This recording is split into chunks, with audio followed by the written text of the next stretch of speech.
pandémie, il est un patient dont on ne parle plus, le patient zéro. Ça pourrait être un homme âgé de la maladie, atteint de la maladie d'Alzheimer, ou peut-être une marchande de crevettes de 57 ans. On attend encore de savoir qui est le patient zéro, la première personne à avoir été contaminée par le coronavirus. Alors pourquoi est-ce toujours important de le savoir, d'identifier cette personne, et depuis quand utilise-t-on cette expression de patient zéro? On en parle tout de suite avec vous, Luc Perrineau, bonsoir.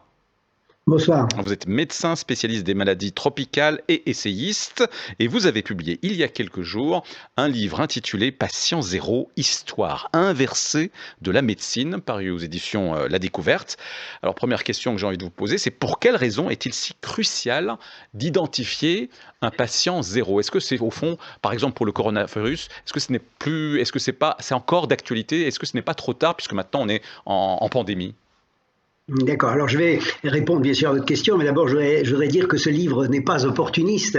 Il a été écrit il y a plus d'un an et l'éditeur l'a programmé et il est sorti juste au moment hasard du calendrier.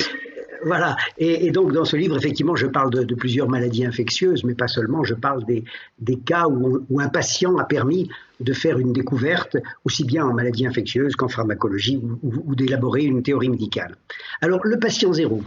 Donc, pour répondre plus directement à votre question, ce terme a été mis à la mode avec le premier patient qui a contaminé les cas de sida aux États-Unis. C'est Gaëtan Dugas qui, dans les années 80, au début des années 80, a contaminé à lui seul un quart des premiers cas de sida aux États-Unis. Donc, on l'a retrouvé en remontant la piste, on est monté jusqu'à lui, et puis bien sûr, depuis, on est allé beaucoup plus loin que lui, et on sait que le patient zéro du sida, maintenant, c'est probablement, je dis bien probablement, un braconnier de la forêt du Congo dans les années 1920 qui aurait été contaminé par un gorille ou un chimpanzé qui l'aurait tué, donc qui se serait blessé. Voilà. Donc le patient zéro, on remonte toujours plus loin dans le temps. Alors, dans le cas du coronavirus, dans le cas de toutes les maladies émergentes, c'est très important d'essayer de le trouver. Alors, c'est surtout important pour la recherche fondamentale, pour essayer de comprendre la dynamique de l'épidémie et de la maladie, ça nous aide, mais effectivement, comme vous l'avez très justement dit, une fois que on connaît la maladie, qu'on en connaît les signes cliniques, pour la pratique médicale quotidienne, ça n'est pas très important de s'intéresser au patient zéro. Ouais, donc le patient zéro peut apporter quelle réponse, par exemple, concrètement? Alors, ce qu'il faut comprendre, c'est qu'avant, on pouvait, il y a trois niveaux, si vous voulez, de connaissance d'une maladie infectieuse, je parle. Il y a le niveau clinique, c'est-à-dire on constate qu'une maladie infectieuse a l'air plus grave, plus sévère que les autres, ou inhabituelle. Donc ce sont les médecins cliniciens qui voient ça et disent tiens, c'est quelque chose qui n'est pas comme d'habitude. Après, il y a les épidémiologistes qui disent tiens, dans cette région ou dans ce pays, il y a beaucoup plus de personnes âgées qui sont mortes, ou plus de femmes enceintes, ou plus de jeunes. Ils constatent une différence dans la mortalité ou dans la maladie. Et puis, il y a le troisième niveau qui vient de nos progrès à nous, nos progrès actuels, c'est que maintenant, on a quelque chose qui est très précis, qui est la génétique. Et la génétique, ça nous permet de connaître le virus dès qu'il apparaît. C'est-à-dire que dès qu'on a une suspicion d'un premier malade, des premiers cas d'une maladie, on identifie le virus et très vite, on arrive à remonter la filière jusque parfois donc à l'animal qui aurait pu transmettre ce virus. Puisqu'il faut savoir que dans les maladies émergentes, les dernières maladies émergentes, donc le sida, Ebola, les deux SRAS, là c'est le deuxième, c'est toujours le passage d'un virus d'un animal à l'homme, toujours. Oui, mais pourquoi ça reste quand même difficile d'y parvenir, à identifier justement ce patient zéro?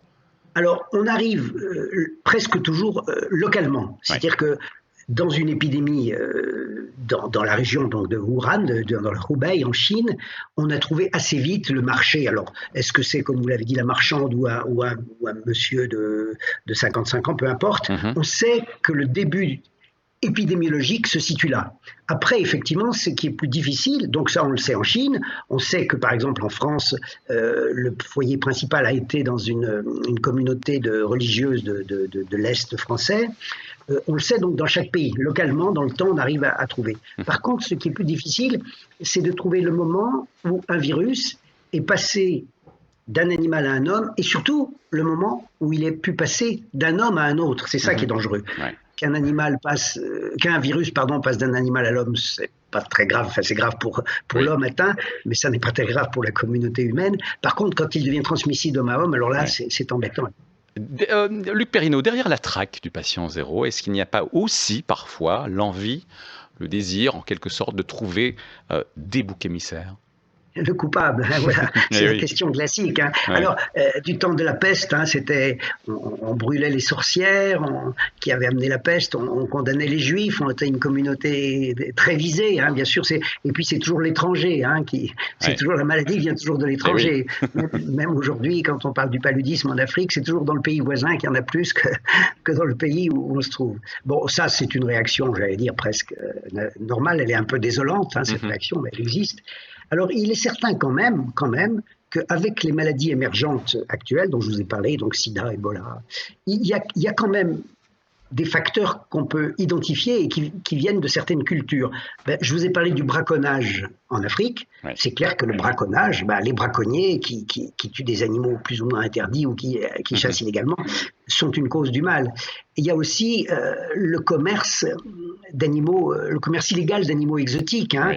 oui, Les animaleries qui se trouvent sans doute en Suisse comme en France, c'est une cause de nouvelles maladies. mhm, Le commerce donc d'animaux rares comme le pangolin, dont on parle beaucoup en ce moment, ça c'est une cause culturelle de nouvelles maladies qui n'existent pas évidemment en Europe, ouais. mais qui existent en Afrique. Parmi les dangers potentiels, moi j'en vois un arriver, c'est la déforestation du Brésil, hein, qui Mhm. va faire émerger de nouveaux virus et de nouveaux contacts de virus inconnus avec l'humanité. Merci beaucoup, Luc Perrineau. Je rappelle que vous êtes médecin, essayiste et auteur de Patient Zéro, Histoire inversée de la médecine, paru donc aux éditions La Découverte. Je vous souhaite une bonne soirée, monsieur.